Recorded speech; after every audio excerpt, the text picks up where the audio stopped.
দুটি কালো চুক্তি হয়েছে, একটি কালো আইন রয়েছে, একটাতে বাবুসুপ্রাম শাসন বেরিয়ে আর একটা হচ্ছে তথাকথিত শান্তি চুক্তি।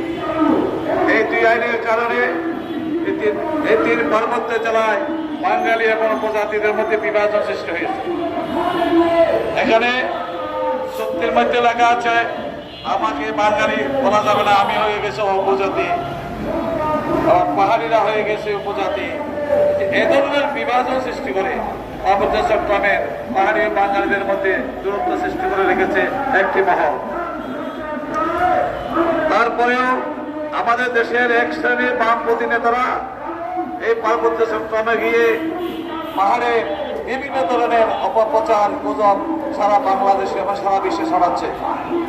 ফলে এইটা নিয়ে দেশে বিদেশে এবং আমাদের মধ্যে একটা ভুল বোঝানোর সৃষ্টি হচ্ছে। এই তিন পার্বত্য জেলায় প্রতিনিয়ত অপহরণ, গুম, হত্যা, চাঁদাবাজি চালিয়ে যাচ্ছে পাহাড়ি সন্ত্রাসীরা।